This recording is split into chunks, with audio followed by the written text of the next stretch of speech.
Hi, hello, I'm Sarah, and I want to talk about what it's like living in South Korea without speaking any Korean. Now, I have been living in South Korea for about a year and a half now, so I'm actually outside of Seoul or any large city that you have probably put on your bucket list to visit. But I've spent time in Seoul, I've spent time in Busan, I've traveled to a lot of the larger cities. I think at this point I have enough experience to talk about what it's like to live or just travel in Korea without speaking any Korean. For reference, I am studying Korean. If you have watched my other videos, you would know this is a Korean study channel, but I'm very much lower beginner right now.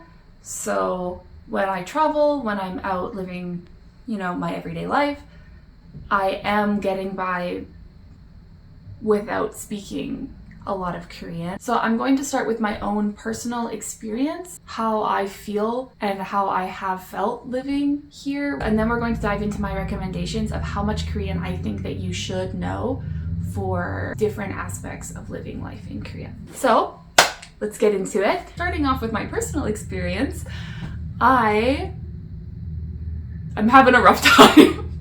If I'm being honest. Unfortunately, just because I'm hearing Korean every day doesn't actually mean that I'm learning a lot of vocabulary or grammatical rules, and I'm not actually that great at self-studying. So I've been a lot slower to progress in my Korean than I had hoped, but we're still working at it. I was always the English nerd in my family or in my friend group. In Canada, part of my identity was being able to speak English well, but here, that's pretty much useless, right? Honestly, I feel like I've lost a little bit of my personality because I can't express myself to the people around me in the way that I want to. So it's kind of restrictive in that way. You can't really share your own worldview as much if you don't speak Korean. The other thing that is difficult, especially living in a small town, is that I have a very hard time finding services in English. For example, hairdressers, doctor's office, dentist's office, these kinds of things, they don't have a lot of English available. And even though I do have native Koreans that are willing to come and help me translate, it still feels kind of like a loss of independence, and you have to work your schedule around theirs, right? Because they're going to come and help you. I do believe though, if you're planning to move to Seoul or Busan or Daegu or other larger cities, especially Seoul, you're going to get a lot of more options for those kinds of things offered in English at least. So you don't have to worry about that one as much. But when you know Korean, a whole ton of options open up to you that you wouldn't have because you're going to foreigner specific clinics. You know what I mean? That's something to think about as well. How will you make appointments for yourself? I'm planning to live here for quite a long time. So my personal goal is to learn as much Korean as possible, to be as fluent as I can so that I can experience as many things as I can as easily as possible. I don't want to have to rely on other people to translate for me. I want to be able to live in Korea easily. I want to be able to go to the bank on my own. I want to be able to go shopping without worrying about, if somebody's going to ask me something in the shop, or I want to be able to order at a restaurant.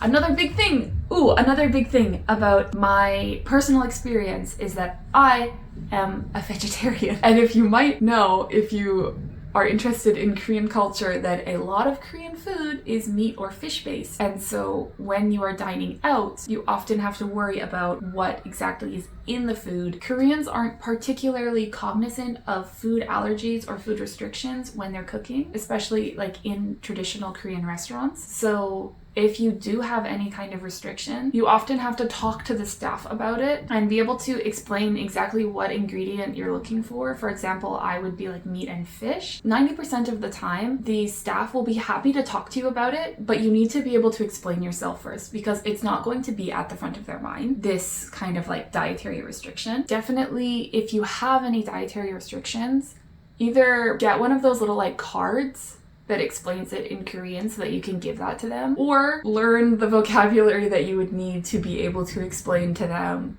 exactly what you can't eat and maybe what happens to you if you eat it, so that they know if it's a serious allergy, they know to take it seriously. And definitely learn that vocabulary in the most polite way possible, because you don't want to be talking down to people when you're asking them for a favor. Okay, So let's talk about my recommendations of how much Korean I think you should know for different situations living or visiting here. Let's start with tourism, because I think that's probably the most common. If you are planning to come to Korea as a tourist, I would say most likely you're going to visit Seoul, you're going to visit Busan, you're going to visit larger cities.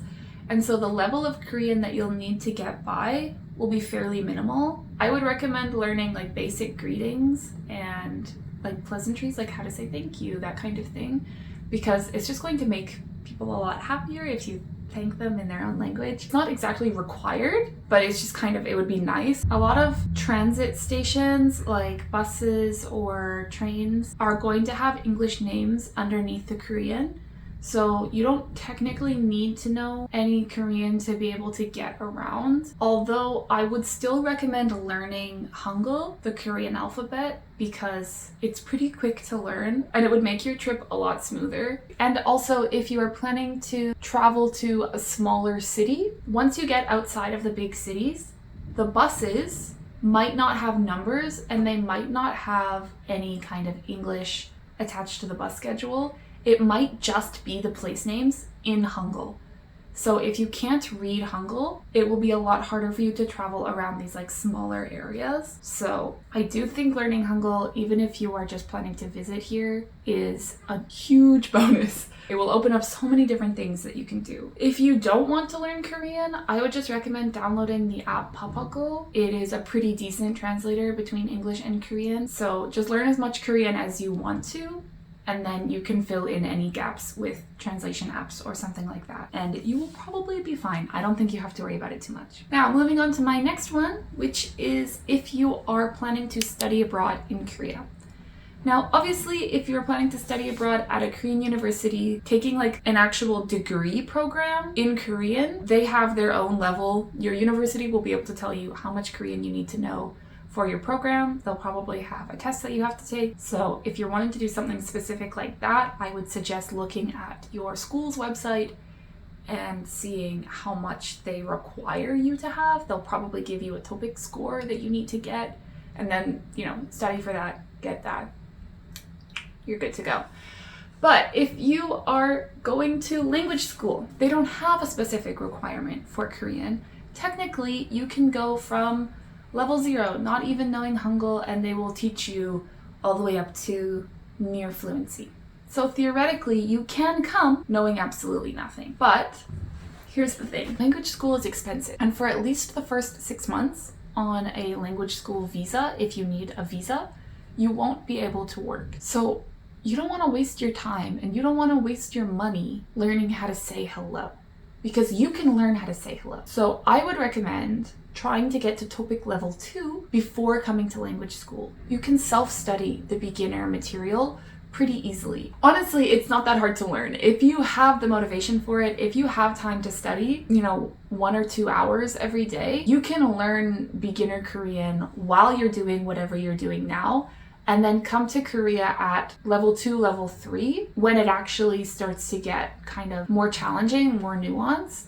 And then you'll get way more bang for your buck out of language school. So long story short, technically you don't need to know any Korean, but my recommendation would be TOEIC level 2. Now, lastly, I want to talk about working in Korea. If you are planning to come as an English teacher, technically, you don't need to know any Korean because you will be teaching English. You will be using English in your work. If you are planning to work at an office job, I think the standard for working at an office job is going to be like TOEIC level 4 and above is what they want you to have. But honestly, if you're planning to live here for any amount of time over like 1 or 2 years, learn as much Korean as possible. Like I said before about my own personal experience, there's so many things that you can't do if you don't speak Korean. Study as much as possible, as frequently as you can, and just try to integrate yourself and try to create some meaningful relationships with Koreans so that you can get the full experience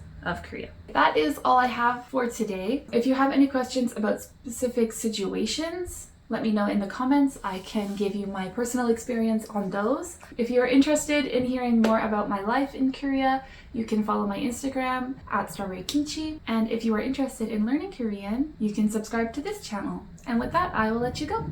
Bye!